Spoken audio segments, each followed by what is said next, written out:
Michelle. And I'm Lucy. Welcome to another episode of Tudoriferous. Special episode. The Christmas episode. Christmas. So happy Christmas, everybody. Merry Christmas in Canada. And Merry Christmas in England and other countries as well. Well, it's just funny that it's Happy Christmas and Merry Christmas. Yeah, we say Merry. Do you? Yeah. I've only ever heard Happy Christmas from you. Well, you can say either. But usually it's Merry Christmas and a Happy New Year. Yeah. Yeah. Either way, have a wonderful Christmas. I love Christmas. Yeah, we've got Christmas weather today, but I should say we are recording this a little bit early, so if it turns out to be the hottest Christmas on record, and you're thinking, why have they got Christmas weather? Think back a couple of weeks and you'll remember it got quite nippy. Yes, it is very cold here too. Lots of ice. Beautiful. Absolutely beautiful. Yeah, we got frost. The nice lady on my phone said it was going to become beautiful sunshine at 10 o'clock. And then again, when I looked at 10 o'clock, she said no, at 12 o'clock. And then next time it was 3 o'clock. Oh. And now it's getting dark and it's still foggy. So, never mind. It meant that I've been able to read all day in the warmth. Oh, I love that. Snuggling with the animals. Yeah. Reading. Cup of hot chocolate or tea beside you. Yeah, I've got a fire going. Yeah. Lovely. A real fire, not like grim reading and their fake fire. Sound. Well, today we thought we would ask each other questions. It's a sort of quiz, but not a quiz where we really expect each other to know the answer. No. We won't be keeping score, and it's mainly just a means of chatting about interesting things we've come across. Yes, things that don't fit into the episodes for whatever reason. So, shall I ask you the first question? Sure. Okay. Number 1. At the wedding of Henry VII and Elizabeth, what could you have seen, possibly for the first time, in England? That was one of my questions. Oh, really? Yeah. Fireworks. We did not plan this together. We did have an extra question just in case of emergencies. Like this one, unless it turns out we've got chosen all the same. Fireworks, yes. I found out that they probably were in England since the 13th century, but the wedding was the first documented use of them. Yes, and it was supposed to be such a spectacle that people were actually afraid. So I guess they went really overboard. And then my next question is what were they like? Were they like what we have? I don't know if you know, in BC, we have like a festival of lights off of Vancouver. There are barges that are out in the harbor and they set off fireworks to match music. So we end up with this amazing show. But I wonder if they did that because I know they did at one of Elizabeth's parties with the Earl of Leicester. Yes. Robert I Dudley. came across that, yes, because the wind got up and sprayed a neighbouring village with sparks and set fire to it. Set fire to it. But they had an orchestra playing. Well, not an orchestra, but they had musicians playing to the fireworks. So I wonder if they did the same thing with Elizabeth and Henry. Because that really would have been a spectacle. You really would. I wonder if they were anywhere near as impressive as they are now, or whether they're just a bit sort of damp squib, really, in comparison. I really don't know. Yeah. Do you know who is the largest consumer of fireworks today? Sounds like the teenagers outside my house right now, but no, I don't.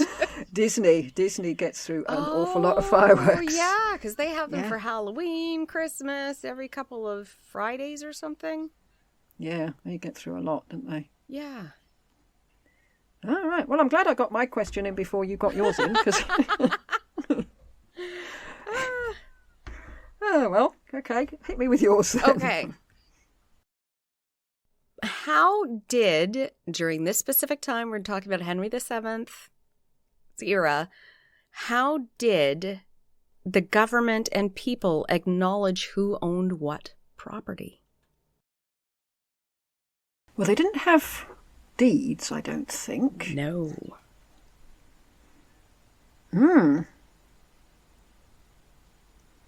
Oh, I don't know. I've no idea. It is the strangest thing I have ever run into. And I found this in the Paston letters. The only way they can determine property, because you're right, they don't have deeds. And even the term property didn't exist until about Henry VIII's time, and it was proprietas, it was Latin. Before then, ownership and property wasn't really a thing. So they went with who had the longest tenure in that location. They would investigate by interviewing all of the people in the neighborhood. That's why you get things like, well, I was just reading the Paston letters, and a duchess moved into one of their homes and said it was hers because she lived there. So then they had to go interviewing all the villagers and all of the farmers to determine who actually had lived there the longest. So it was, a succession of people living there, and it's the person who'd lived there the longest. The longest got. Yeah, so if you could prove your family had been living there for decades, even if you didn't own it before those decades and you forcefully took it over, that now became your property. Oh. Ridiculous. Your family built it, somebody else moved in, and they were stronger than you, so you couldn't get back in, and now they owned it. That's how they got it. There were a lot of castles and homes that were contested because of that. Yeah, well, no way. It was a very litigious time as well, so no wonder it was so litigious when there was nothing to actually grab hold of and show somebody and say, look, this is mine. Yes. Yeah. Wow. So you can see where intimidation got in there, because whoever was the stronger one could threaten all of their tenants. And so tell them I've lived here for 57 years. Yes. Have you only just moved it? No, I'll tell them. Yep. Yeah. Did you want to keep your crops? Yes. Would you like to stay living in your home? Would you like to stay living? Yes. I thought that was fascinating. Yeah. Yeah. I'm wondering whether to do my next question. I don't think you're going to like it. I chose it because it was Christmassy. Well, then let's go for it. Okay. All right. Why is St. Nicholas associated with children? Uh-oh. See, that sounds perfectly innocuous. I typed it in good faith. It really thinking, doesn't. This'll be nice. With your provisor at the beginning, I'm worried about this. I don't know. I would like to think it's because he took care of children, got them educated, set up an orphanage, something really nice, but I'm guessing it's not. He did take care of children. Okay. I'm beginning to regret this. He was said to have saved 3 little girls from prostitution by providing them with dowries, so that's nice. Yeah, that's lovely. But more famously, there's a miracle of the 3 little boys who'd been murdered, dismembered, and stored in a barrel by an evil butcher. Oh my goodness. Nicholas made the sign of the cross over the barrel, and the boys came back to life. Hopefully they were put back together again. It didn't just come back to life as is. That's just gruesome. Oh, yeah, that's a typical medieval story. But the Catholic website I got this story from went on to say that this was later disproved. Whoa. I'm not sure how it was disproved or even proved. But there is a poem by Gerard de Nerval, and it goes... There were 3 little boys, very poor. They went to the fields a-gleaning. At night they came to the butcher's house. For a lodging we beg thee, good butcher. Yes, little boys, it doesn't rhyme. Yes, little boys, come in, come in. There's room for you, assuredly.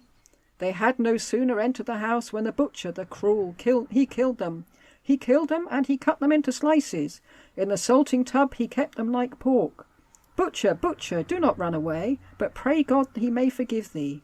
Then St. Nicholas, he went to the tub. He held up 3 fingers and said, My little boys who sleep beneath, I am the great Sir Nicholas. I command you, awake, awake. And the little ones, they get up quick. So there you go. That is the heartwarming story of why we have St. Nicholas as our Father Christmas. Okay.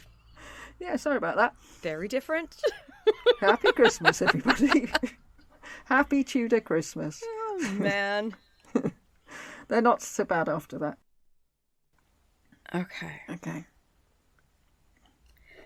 Okay, I'm going to give an explanation of directions from a doctor to a woman to prevent medical complications. Right. And you're going to tell me for what. I've got a question a little bit like that, but not exactly like that, so okay. Okay. So he provided a regimen for her, and she was told not to walk at midday or when it was hot or cloudy, and never to walk with a full stomach or do anything at a fast pace. Don't sleep during the daytime. Avoid swift changes of temperature. Abstain from eating sweet milk and cheese. What would you think that would be preventative for? Well, I assume it's going to be something reproductive, because that's what women do in these things, isn't it? That's all you hear about women do.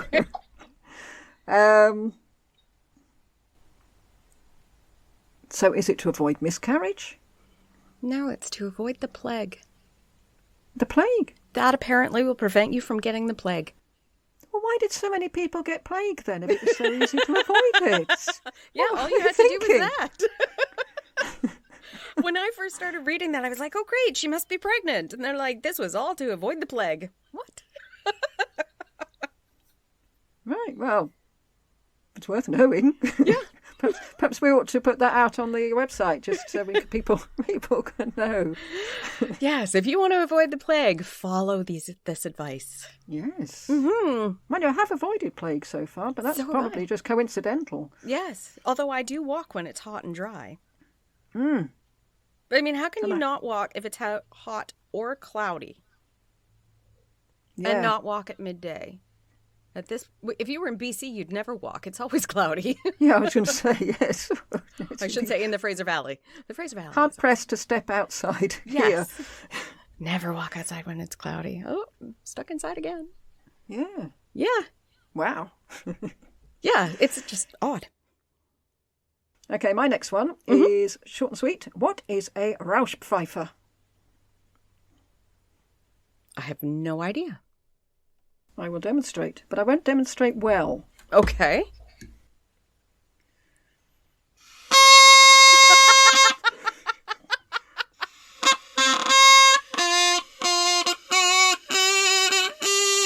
Sorry about that. That's what it is.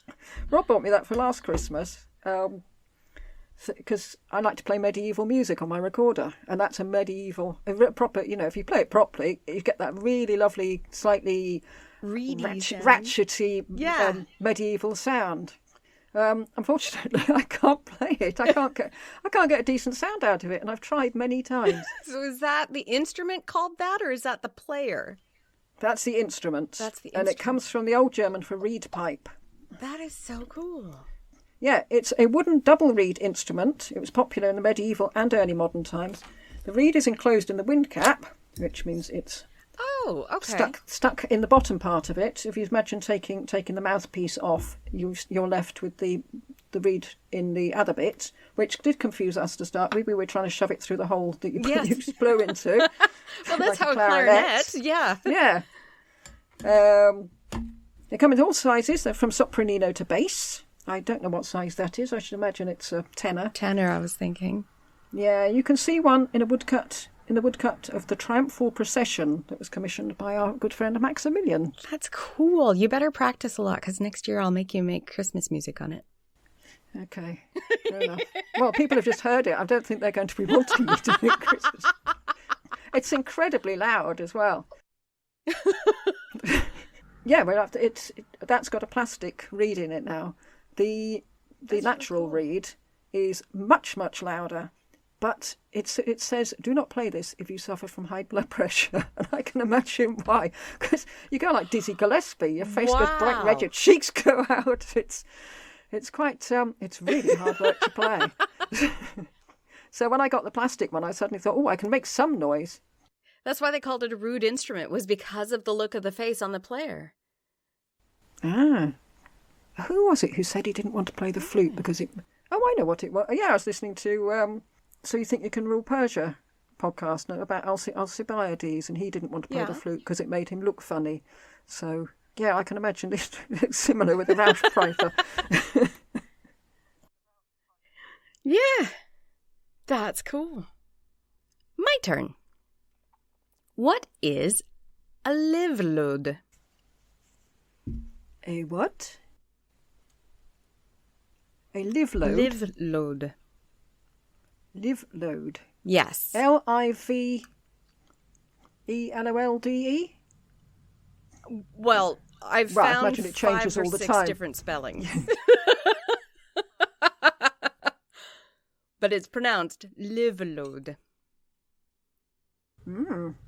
Load as in lodestone?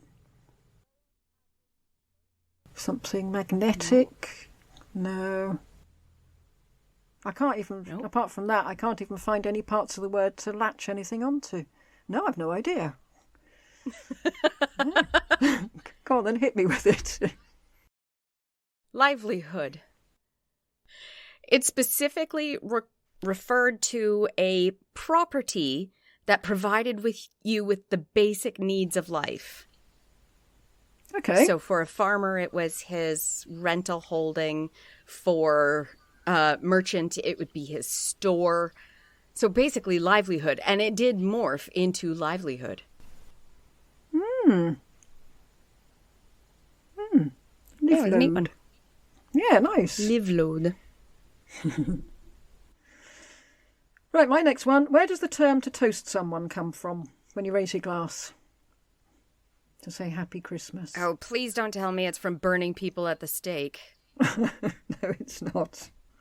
And it's not anything. I made a big mistake once.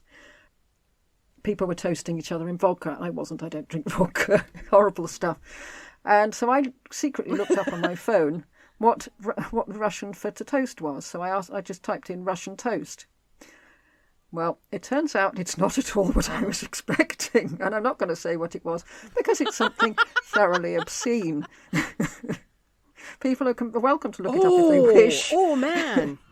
Yeah, not very nice. And I can't quite believe that anybody does that. But anyway, so back to the nice Happy Christmas bit. Where does it come from to toast somebody?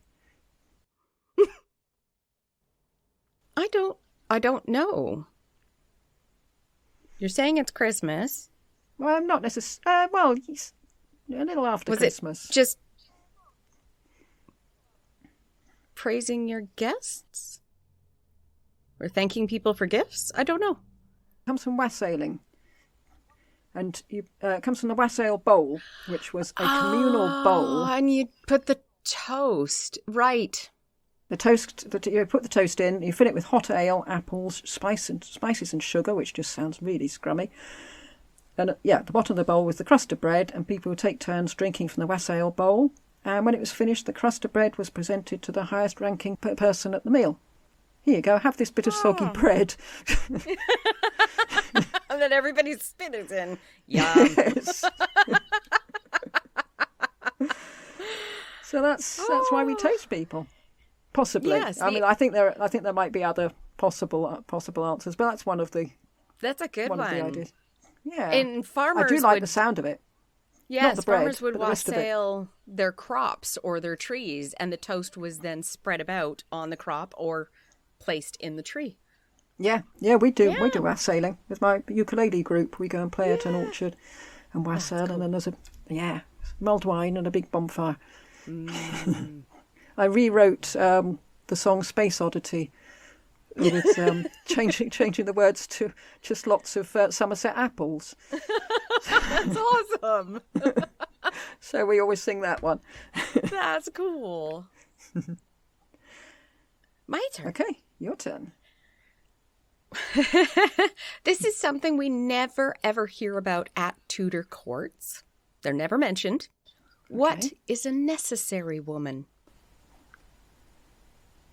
Does she take away the chamber pots? Yes, she does. She does, right. She does. And it's always a woman. And it's always, that's her only job. And if you think about it, there are hundreds, sometimes over 1,000 people at court. Oh, yes. I was thinking that's quite a cushy number because you know, how often are you going to have to do it? Because you're doing it all the time. Yes, all the time. And you're not allowed to leave it there because of the stench. So she would follow people around. But what I also found interesting is there are some mentions that at court, whenever the king or queen was present, she was not supposed to be seen. Right. She was too lowly for them to look upon.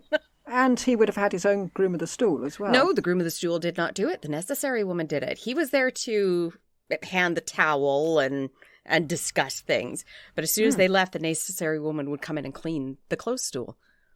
So the groom of the stool didn't actually do the cleaning. Well, we'll find out next episode, because we're going to meet a groom of the stool. The next cameo episode. Okay. Right. Yes. Well, that sounds like one of Tony Robinson's worst jobs in history, I think, isn't it? I think that's probably an ultimate worst job, because all you're doing, there's no gloves. You're emptying them out into the jacks, and then you have to clean them and bring them back for the next person to use. Yeah, I mean, I don't suppose you know this, but are they left in handy places? Do people carry about their own? I was absolutely astonished when I started reading about this. So in the Tudor court, like many of the courts prior to this, there wasn't a bathroom. No. Some castles had a garderobe, which meant it was a hole in a tower where your clothing was above it, which stank them. But it was supposed to keep moths from eating the wool. And those would empty out directly outside into the moat, which is why the moat, if you swam through it, you definitely get a disease. Yes. But when we're looking at the Tudor court, people are going to the bathroom everywhere. Half the time they didn't even turn around. A chamber pot would be brought, they'd pee in it while people were talking and there, and then it would be taken away. Well, I suppose it's a much more sensible way of approaching something that everyone has to do, doesn't it? Yeah. I can't quite work out how we've done dismembered boys. Now we're on to people peeing all over the place, and this is our Christmas episode. Happy Christmas! Let's talk about poop. It's because when we talk about things that nobody talks about, it's probably because nobody wants to talk about it. There's nobody interested. Oh, well, my next one's not too bad. Okay. It's a multi-parter question, this one. It's a little bit similar to the one you already did. But what would definitely be cured by the following remedies? Okay. Sitting under a willow tree. Nice easy one, if you've got willow trees, which we have. Pain? Specific pain, yes. Headache? Headache, yeah. Aspirin comes from willow trees. Aspirin comes from willow. I don't know whether just sitting under it you'd No. go to aspirin. I would have thought, really, it just becomes a sort of form of meditation. You go and sit somewhere quiet and your headache gets better, really. It doesn't really matter if it's a willow tree or what it is. Yeah. You go and sit under. You're not working heavily, causing your blood pressure to rise. You're just... Yeah, you've walked away from the children, said, you scream, scream, scream, scream. I'm going to sit under a tree for 5 minutes. But I thought it was interesting that they had chosen a willow tree, given that it does have properties to help with headache. Well, I think they would have known because, which queen was it? She was encouraged to chew willow bark during her labor. Which queen was that? Really bitter, I would have thought. Yeah, and there's actually not enough in willow bark. You have to distill it quite a bit to get to aspirin. So it wouldn't... Probably just to keep her quiet, something to bite on. Well, there is some pain relieving in there. But you'd have to chew an awful lot of willow bark. But they did know that you could do that, and they would boil it to get it faster. I don't know. Maybe they just assumed it was the willow itself was probably a leftover from medieval tradition where there was a fairy that lived in a willow tree and she'd help take care of your headache. Maybe, yeah. All right, the second one. Take a live snail and rub its slime against it and it will heal. I'm assuming a burn or a cut. A burn, yeah. Yeah. And it's still used. I looked up on Amazon. You can buy snail slime. They call it snail gel. Yeah. And it's an anti-inflammatory. And a numbing agent. Yeah, it's a snail mucin. Yeah. Which is still used to treat burns and radiation dermatitis. And it's also known to have antioxidant properties as well. Mm-hmm. It's one of the reasons why they think babies eat snails and slugs. Both of them are like an anesthesia. It numbs their gums. So if your Don't kid eat slugs. Do not eat slugs. No. That's incredibly dangerous. Yeah. But that's why don't babies eat will snails, gravitate really. to it, apparently. I've known of right. lots of children that were teething that would grab something like that and start chewing on it. Ew. Yeah. No, I don't remember any of mine doing that. You don't let them do it because that's gross. But Yes. Right, the last one then. Okay, this next one. Take equal amounts of crop leek, and no one's sure whether that's either onion or leek, and garlic, and pound them well together. Take equal amounts of wine and bull's gall, and mix them with onion and garlic. Bull's gall. What's that? Bull's gall. Bile from the gall of the bull. Ew. Put the mixture in a brass bowl and let it stand for 9 nights. Then strain it through a cloth. Then about night time, apply it with a feather. I have no idea. It sounds almost like they're trying to make some sort of Vicks Vapor Rub or something for a cough. But that sounds much more like it, doesn't it, with garlic and everything. I mean, that's what you take for cough. No, it's for a sty. What's a sty? A sty, when you get a sort of nasty red oozy thing by your eye. Oh, okay. I didn't know those. But interestingly, I chose these 3 because they all have modern people have now said, yeah, do it. It works. I would have thought actually after 9 days your sty is probably better anyway. But the onion, garlic and the bull's gall all have antiseptic properties. Yeah. And you think, well, how on earth did you find that out about bull's gall? But never mind.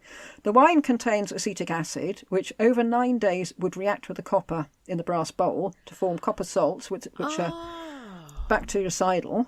Yeah. So, yeah, recently they've been testing it in Nottingham University, and it's shown to be a really effective antibiotic. And it's now being investigated as a treatment for the MRSA bug. I was just about to say there's another one that they have found actually cures and kills MRSA. It's horse poop. Oh, right. People used to put horse manure on their cuts and infections, and it would work. And a research article came out, this is probably 8 or 9 years ago, that somebody decided to go ahead and test it, and sure enough, it kills MRSA. Wow. Well, we're going to have to start relying on these things. So. Yeah, because antibiotics are going out the window. But isn't that fascinating? So I always thought, like, why on earth would you put poop on a cut? But it actually works. Yeah, and the fact that they've put the wine in a brass bowl. Yeah, and actually did they know it would make a difference? I have no idea. And how do they find this out? How do you test it? Who was the first person that equated, I left the wine in there for a very long time, and when I put it on this, it took care of it.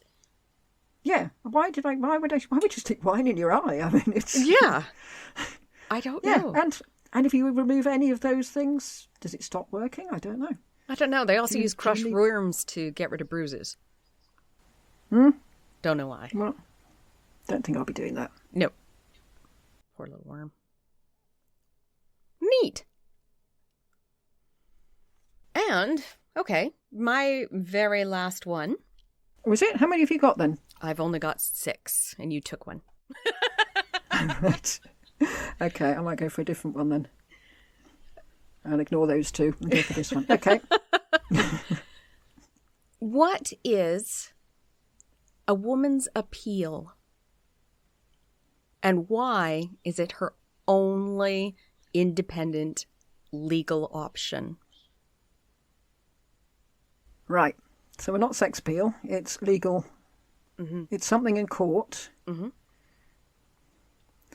Is it the way she can... Is it the only way she can get justice without having to go through her father or husband or brother? Or...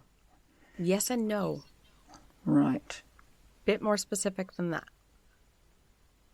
Is that justice against them? Against brother and father? And... No. Ah. So, don't know then. A woman's appeal is when she takes the person who killed her husband to court.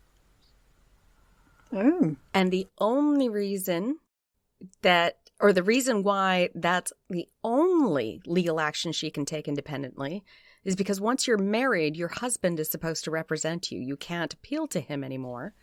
So you have to appeal directly to the court. What is right?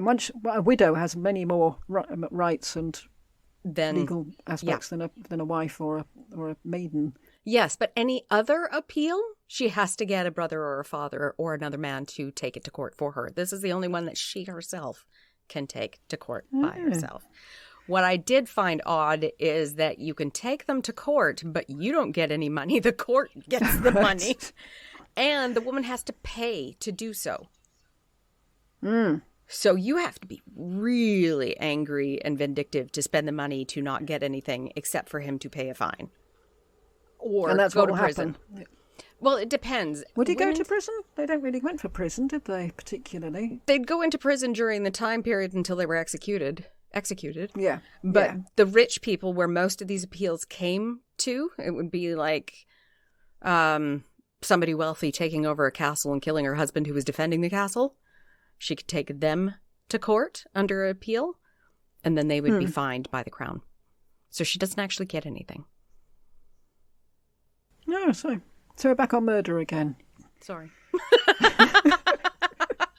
We should have vetted these questions more carefully, shouldn't we, for Christmas? Well, I was trying to find stuff that neither one of us had heard of before. Yeah. No, it's fascinating. Wow. Okay, last question then. Where am I describing?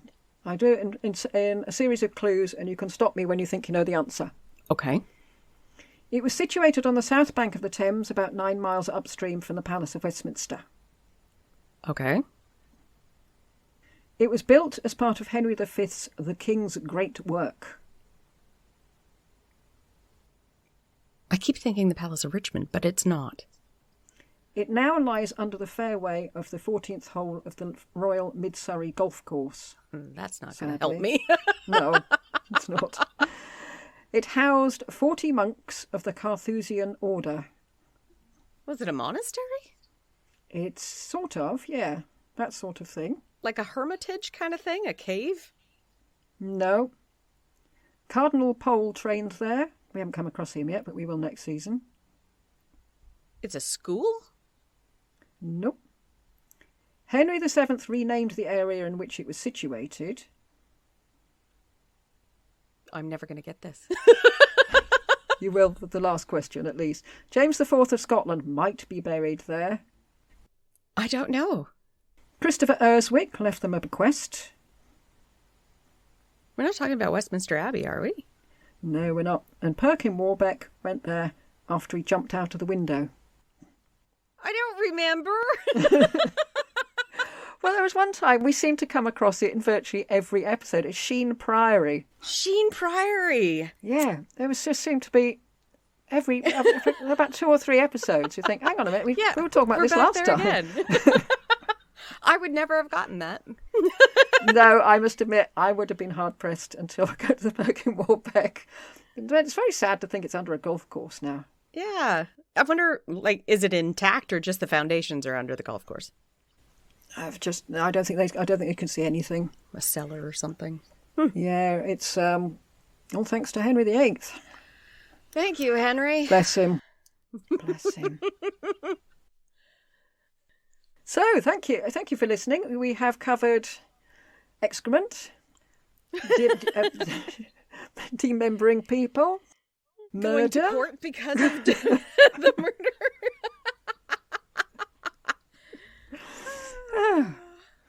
and styes. There was wine in there. Yeah, there was wine and Father Christmas. So what more could you want? Well, we could end with the fact that I have taken on a new hobby. And Hobby or hobby? Hobby. I love my husband. He's not going anywhere. A hobby. And I now spin wool. And in the Tudor tradition, I am decorating it so I don't use it over the Christmas holidays. Although I'm really upset about doing that, actually. I'll knit instead. But yeah, I have a spinning wheel. Ooh. I also bought a loom. Yeah. Yeah. Elizabeth. I'm calling her Elizabeth. Yeah. my loom. She was a donated loom to the Spinner and Weavers Guild specifically to teach new weavers when the woman passed away who owned it. And she needs some refurbishment, so I'm going to be doing that. I'm going to be restoring her. So they got a new one to teach new people. And I got her, and there's a little plaque with the woman's name who donated it. And her name was Elizabeth, so my loom is now called Elizabeth. Very nice. Yeah, that's something nice to leave off with. Yes, you're going to have to start keeping sheep. Yes, I need sheep. I want sheep. That would be amazing. Yeah. Yeah. But yeah, my spinning wheel will be decorated today, at the end of today, because it is December 2nd. Time for Christmas decorations. Yes, I suppose so. I'll try and drag them out from under the bed and see what we've got. That's a great way to end. I made it happy. Same old Christmas decorations that I don't like buying new Christmas decorations. I feel they ought to be the ones that you've had for decades. Oh, see, I don't buy them. I make them. Well, I mean, that's what they are. They're ones that the kids have made when they were young. And so every Christmas, make yourself an ornament and use that. Or I just did placemats and a table runner. Quilted a placemats and a table runner. So those are, I've got one more to finish the binding, and I've got new stuff for this Christmas. I try to do something every year. Yeah. Well, that's a step up from murder and Xmas, isn't it? Yeah. Good. Although I did buy really, really, really, really cheap ornaments for the tree because I've got a new cat in the house and I don't know what he's going to do with the Christmas tree. So I thought I could destroy those rather than the Christmas ornaments my mom made. I don't want him destroying those. So yeah. Lovely. Yeah, so do something fun for yourself this year. Yes. Do a Christmas puzzle. Yes, I've still got Henry VIII left over from last year. That's he's got his face and the outside bit, and that's as far as we got.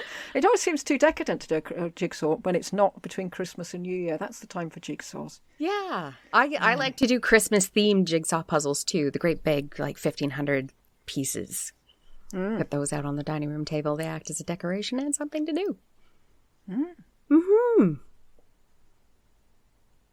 Okay, well, we'll leave you to make your Christmas decorations and quilt your table runners. And everybody else should tell us what they're doing for Christmas. Yes, I'd love to hear, especially traditions. What traditions does your family have? Mine, obviously, is to make Christmas things during Christmas. But what does everybody else do? What do you do, Lucy? What's your family tradition? We start with the stockings and try and drag that out as long as we possibly can. Because otherwise the day goes quite quickly and suddenly you're left with the rest of the day and you think, well, we've done everything now. Then we make everyone go for a walk. And we say that's the dog's Christmas present. Aww. And then we come back and open the presents under the tree. You don't sing Christmas carols or have a lovely dinner? Then we have dinner. I sneak into the kitchen, and I didn't last year because I put my back out, and everybody else did the cooking, which was quite nice, really. I sat there with a hot water bottle up my jumper. Everyone else did the cooking. Yes, my daughter was amazed at my son's cooking. He said he even makes sprouts look good. He's a very good cook. Nice. And then we have to watch Bugsy Malone. My daughter insists we all sit down and watch Bugsy Malone. Every year. Every year. My husband does How the Grinch Stole Christmas, the original, every year. Yeah. I don't have a Christmas movie tradition. We watch a bunch of them. I usually try and do the cooking when it's Bugsy Malone because I have seen it quite a few times now. I do admit one of my favorites to do crafting to during Christmas is actually White Christmas with Bing Crosby. I don't think I've ever seen it. I love that movie. You should watch it. Oh, watch it this year. I'll add it to the list. That is probably the most tame, lovely, nobody dies in it movies for Christmas. Because some of them are really, really sad.